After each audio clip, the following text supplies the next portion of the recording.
Very good. How's everybody? How much fun you having?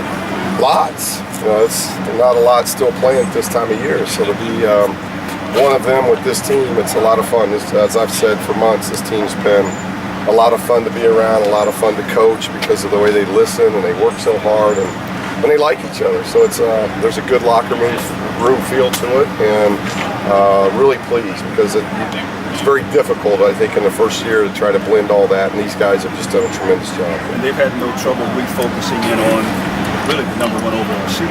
No, I don't think so. I don't think we've got a lot of issues going into it. Overlooking is not one of them. We're playing an outstanding basketball team. It's extremely well coached, and they've been there. These are a group of young men that have been there. They've been on the brink of Final Four championship runs the last 3 years, and now they're seniors. Your top 5 guys are 4 of the 5 are seniors, so they get it. They've been through it. They've won a lot of close games. We're playing another team with another incredible win streak, and I guess the only thing that's good about that is that that's what we've been doing the last 2 or 3 weeks, and we've handled it well. You guys talk about extra incentive at all being the team that's knocked UCLA out a few times in the last several years? No, to be honest with you, we haven't said much about that. That hasn't really brought up. Whether it gets brought up here in the final hours of preparation, we've been really trying to think and focus on it's a quick turnaround for us. So, the motivation's obviously going to be there regardless of past history between the 2 programs. These are 2 teams that have had really good years, and they won the SEC. We won the Pac-12 tournament championship, so they've been ranked #1 a lot during the year. We've been hardly ranked. So one team's been on everybody's radar, the other one's kind of been flying under a little bit. So the motivation will be there. It's whether we can execute the game plan. From watching the film, how do they compare with Arizona? Probably the next. I think they're very similar to Arizona with the press. They very, very similar with that. When you look at their skill level and their physicality and just how they like to play, especially defensively. A lot of ball screens offensively, but probably more ball screens than what Arizona will run at you. But very similar teams. They got a demeanor to them that they really understand winning. They just press more than what Arizona would. Is there a different feel or attitude considering you guys were favorites in the first 2 and now you're the underdogs? I didn't even know we were favorites in the first 2.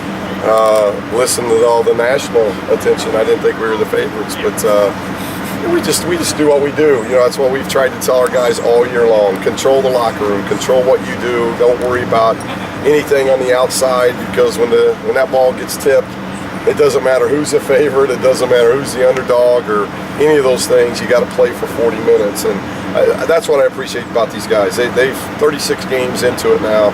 Their focus and their concentration level just keeps getting better, and that's good. Other than motivation, energy, that sort of thing, what's been the difference, tangibly on defense? Is there anything in particular that you? No, I think it's just clicked. I think I've said it before. When you're doing it for 1 year, we haven't even quite been 1 year. About a week away from being here 1 year. There's a lot of emphasis that you have to put in, and that's offense, defense, individual development that is huge for us. What we do in the classroom, the community projects. There's so much to do, and the guys have been terrific. I think it's taken them a while to execute the emphasis on the defensive end. And whether that was losing to Washington State or whatever it might have been, we went to the Pac-12 tournament and we left there a much better defensive team.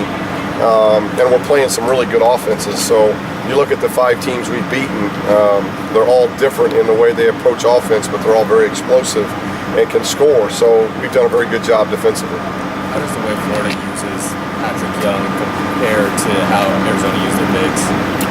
Similar. I think a little bit more ball screening. And with their pressing, he can get out in transition a little bit more. You got a little bit more open floor, so we've got to do a good job handling the press. We've been a good ball handling team all year long. 3 turnovers in the last game in an NCAA tournament. That doesn't happen very often ever.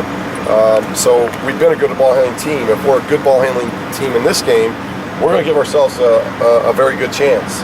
If we don't handle the ball well, then it could be a long night for us because their press is instrumental, and Young is the back end of that. And so we've got to do a good job. If we go to the rim, we're going to have to be strong with it because he does a very good job of protecting the rim. I was going to ask you about the turnover ratio. I mean, it's been great all year, but to do it in the postseason like you have, that really is amazing, isn't it? Well, you look at our 5 games in postseason, the tournament, and now the NCAA tournament, we're averaging less than 10 turnovers a game. And you get late in the year when everybody seems to probably get a little bit more fatigued and You get tired of the walkthroughs, you get tired of the film sessions. These guys just seem to be even more energized and want more. And that tells me there's great chemistry and they really like what they're doing and they like the individuals they're playing with. So there's a very good culture that's being created, and hopefully we can continue that because we're playing well right now and we like our chances. You guys have always had the length defensively. What's been different about taking advantage of that, especially in the last 5 years? Our hands are up, we're active, we're being more active with our feet, and it's a demeanor. We've got a different demeanor. I think early in the season it was more, hey, let's try to either get it out of the net or off the glass if they miss. Now it's a really deep demeanor and attitude of getting the defensive stop. And the guys will understand that when you miss or turn it over against us, we're pretty good about making you pay because we get down the floor so well. What do you tell your hardcore Bruin fans out there what they should expect to see? Hopefully what they've seen all year long. I don't think we're any different. Hopefully we got better. I think we're better now in mid to late March than what we were in December, obviously. But this has been a team that just continues grown all year long. We weren't going to be a perfect team in December, and I don't necessarily think we're a perfect team now. But if you're a Bruin fan, you should like what you see. These are kids that play extremely hard. They play very unselfish. They play together. They love how they're playing and the style that they're playing. And they're winning a lot of games. They've won 28 games and a championship. So it's I think you'd really enjoy following this team. I know as a coach, I really enjoy coaching.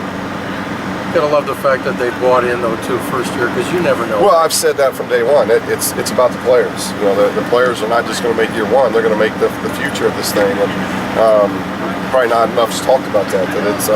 It is about the players, and that's why I'm very pleased with them because they've listened and they've bought in from day one and done everything they could to execute what we want done on and off the court. And I'm very appreciative of those efforts. Okay, Thanks, guys. thank Good you. luck. Have fun. Appreciate it.